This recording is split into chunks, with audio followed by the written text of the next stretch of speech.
Operation tiger जे झालेलं आहे त्याच्या बाबतीमध्ये त्या शिवसेना पक्षाचे सगळे जे काही प्रमुख नेते मंडळी त्याच्याबद्दल त्यांनी माहिती दिलेली आहे.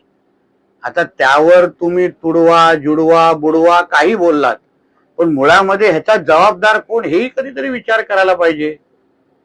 जसं तृणमूल काँग्रेसमध्ये एक अभिषेक बॅनर्जी आहे, तसा उबाटाचा अभिषेक बॅनर्जीला आपण का त्याला काही प्रश्न विचारत नाही? कधीतरी आदित्य ठाकरेला पण ह्याच्या बाबतीमध्ये प्रश्न विचारला पाहिजे की बाबा तू असताना तुझे खासदार काय सोडून गेले. मग तृणमूलचा अभिषेक बॅनर्जी, उबाटामध्ये आदित्य ठाकरे, साम्य आहे. तो पण अभिषेक ए आणि ए आहे. मग कदाचित अभिषेक बॅनर्जीला आता हेल्मेट घालून जसं पश्चिम बेंगॉलमध्ये फिरण्याची वेळ आली आहे, एक आता हेल्मेट मी आदित्य ठाकरेला पण गिफ्ट पाठवणार आहे. कारण महाराष्ट्रामध्ये फिरताना चुकून कुठेतरी चपला आणि अंडी आल्या तर त्यासाठी हेल्मेट हवं ना. पण आता पेंग्विन हेल्मेट मध्ये कसा दिसेल हा एक वेगळं संशोधन आहे.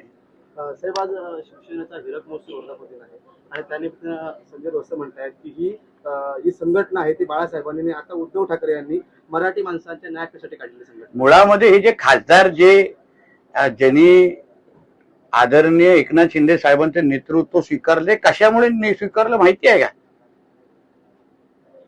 ते स्वीकारलं कारण उद्धव ठाकरेंचा पक्ष, ज्याला आपण उबाटा म्हणतो, तो काँग्रेसमध्ये विलीन होणार होता.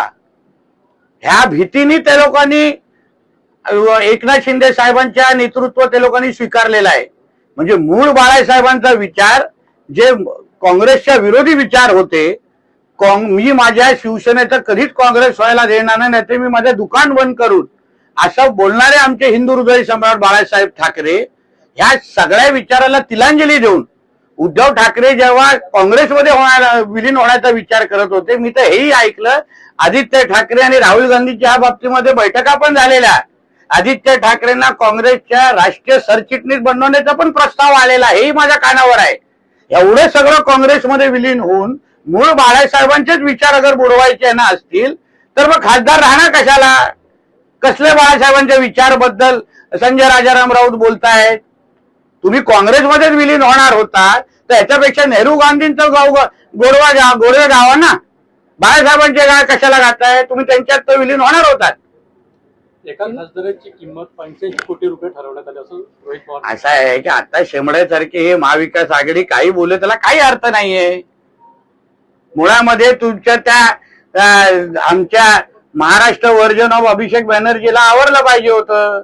मग हे सगळे आरोप करायची वेळ आली नाही असती.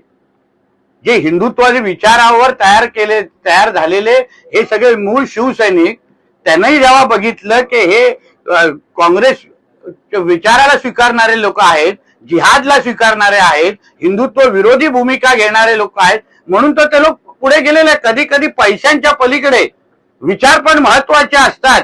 हे आपल्या त्या रोहित पवारला कळणार नाही, तो लहान आहे अजून. शरीराने मोठं झालं म्हणजे मोठा होता असं लिहित नाही कुठे. देवेंद्र फडणवीस यांनी गद्दारांच्या रक्षणासाठी पोलीस लावले आहेत, हा जनतेच्या पैशाचा अवमान आहे संजय राऊत. हा, म्हणून उद्धव ठाकरेंनी लवकरात लवकर संरक्षण सोडावं. त्यांनी सांगितलं ना गद्दारांच्या संरक्षणासाठी पोलीस लावले, तर उद्धव ठाकरेला कशाला संरक्षण दिलेलं आहे?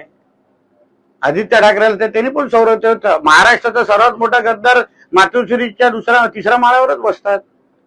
शिंदेच्या शिवसेनेवर टीका करताना संजय राऊत असं म्हणतात की त्यांचा जन्म कधी झाला हे अमित शहाना विचारलं पाहिजे. आणि मग संजय राऊतांचा राजकीय जन्म कधी झाला हे कोणाला विचारलं पाहिजे? की तो राजकीय लावारीस आहे. राजकीय क्षेत्रात त्याला कचऱ्याच्या डब्यातून कोणी उचललाय का? मग दुसऱ्यांवर आरोप करण्यापेक्षा पहिलं 4 बोटं स्वतःकडे आहेत हे पहिलं विचार करावं. उगाच अमित शहाजींना आणि भारतीय जनता पक्षामध्ये याच्यात ओढू नये. हा शिंदे साहेबांच्या शिवसेनेनी तुमच्यावर बाळासाहेबांच्या विचाराला न्याय देण्याच्या दृष्टिकोनातून टाकलेलं पाऊल आहे. तुझ्यासारखा राजकीय धर्मांतर त्याचं झालेलं नाहीये बाकीच्या लोकांचं. राजकारणामध्ये कोणी अमर नाही. अमित शहा काय संजीवनी बुटिका खाऊन जन्माला आलेले नाही संजय राऊत म्हणतात.